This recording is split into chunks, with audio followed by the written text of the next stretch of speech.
Hey ladies and gentlemen, Steven here from Redolessence, and thank you so much for tuning in. I really do appreciate it. Here we have a brand new release by the company Parfum de Marly. This one is called Cassili. I'm excited to tell you if I think it's better than Delina, so stay tuned.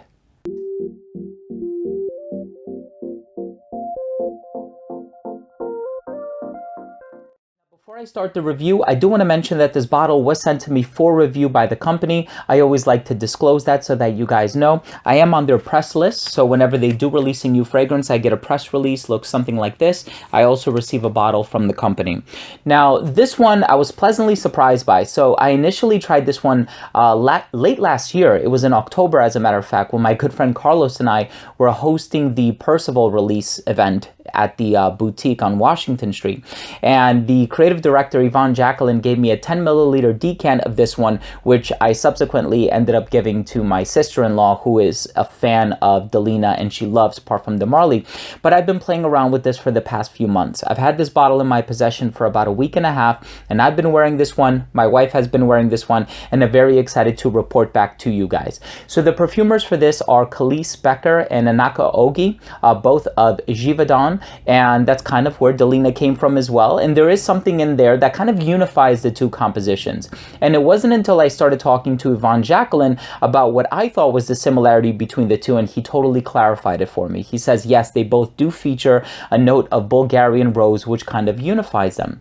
So I got to thinking, could this potentially be like a Delina Eau Fraiche? Could this be like a lighter iteration of Delina? Will they dry down to something similar? So I'm excited to tell you what I think of that. But before we take a look at the presentation, I do want to say that if you are in the New York City area on May 2nd, which is a Thursday, there will be an event to celebrate the launch of Cassili. And so all the information is going to be down below. It will be held at Osswald. It is not my event, nor am I hosting the event, but I'll be there the same way that I attend every other event in the city. And so I'm really excited to see you there. The creative director of the company will be there as well. And I'm excited to see some of my good friends like Josie and Olya and a bunch of the other folks who work at Osswald. Some light refreshments will be served as well. So I hope to see you there. Once again, all the information is going to be down below. Let's take a very quick look at the presentation.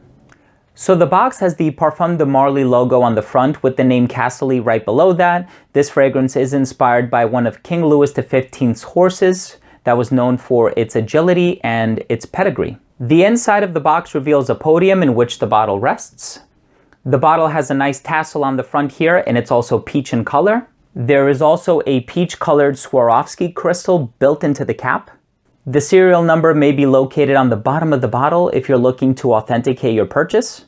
The distribution on the atomizer is nice and wide. Let's go ahead and continue with the smell. So as soon as this fragrance opens up, I did immediately catch something that reminded me of Delina by Parfum de Marly. Now, it goes without saying that Delina is one of my favorite women's perfumes of all time. I really do love Delina. I also have a very fond appreciation for Delina Exclusive. I found that a lot of the sweeter, more sensual notes were amplified, thus making it a bit more of like a flirtatious kind of a scent. And I think this one has something in there that kind of unifies it. So it does have vanilla pod. It also has a lot of the floral ingredients that you would also find in Delina. This one does not contain peony. This one also has Mimosa Absolute in it. And I know Delina has the Bulgarian rose with the peony and the lychee. And I think it's the lychee that really makes Delina and Delina Exclusive stand apart from other women's releases by the company. So the lychee fruit actually makes it very sweet. So both of them are fruity floral fragrances, but the fruit note that's utilized in this is, so there's two. So there's a green plum accord, and then there's also red currant. And what I feel as though those two notes / accords do is they kind of offset it in like a tart direction. They give it a nice texture in the mid, I will have to admit to that, but I think they put it in a slightly tart direction, whereas Delina is much more on the fruity side. And so upon first sniff, you might sense some similarities in the two, but after a few minutes, they become two completely different fragrances, and I really appreciate that. To be certain, I did not want something that was reductive or redundant or smelled like something else within their catalog of perfumes.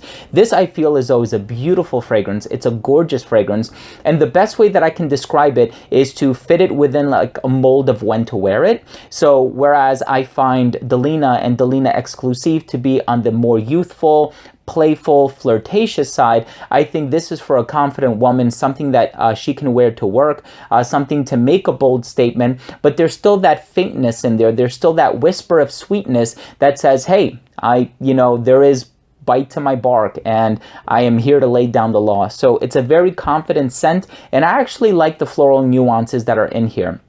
At no point did I feel as though the vanilla or the benzoin in the base is overly strong. I didn't find this to be a particularly resinous scent or a particularly vanillic scent. I do feel like it's a floral heavy composition, but I like the little accents that we have throughout the whole blend of notes, and I think that the final product is a perfume that's quite beautiful, really nice, made for a confident person, and something that is a bit on the subtle side in terms of its projection and its performance. It's not going to slap you across the face, but it is one that will get you noticed, and it will leave a positive and lasting impression. Let's go ahead and finish things off with my overall assessment.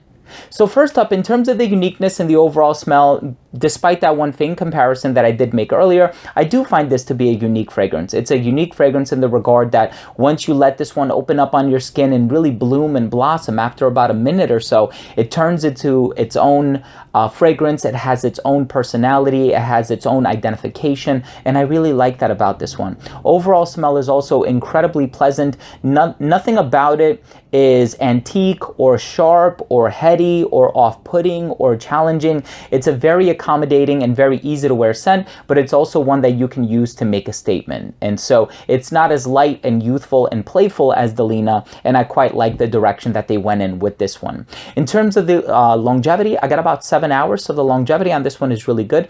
Projection on this one was also really good as well, so it radiated off my skin for about 2 to 3 hours, however, never beyond an arm's length. So there is a small bubble around you, but you will get noticed, especially if somebody enters your personal bubble.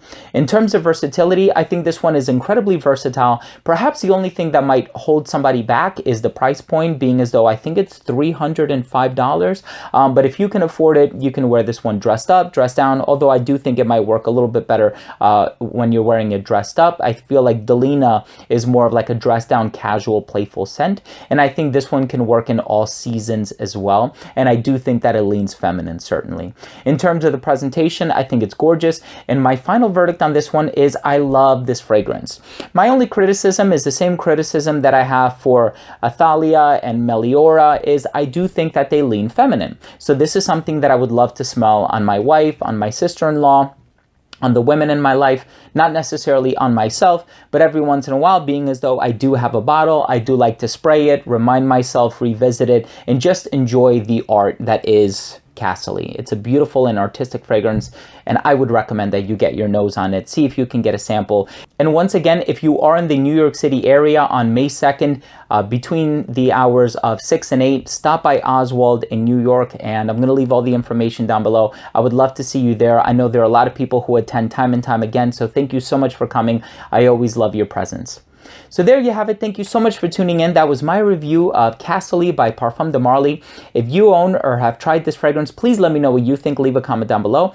Also, please don't forget to subscribe for future videos. You may do so by clicking the red subscribe button in the corner. This way, whenever I do upload future fragrance-related content, it will get delivered straight to your feed. You never need to worry about missing any of my future uploads, and that includes reviews just like this one, top 10s, giveaways, unboxings, special guests, interviews, and a whole lot of other fragrance-related content. Thanks again for watching. I love you guys. We'll see you in the next episode.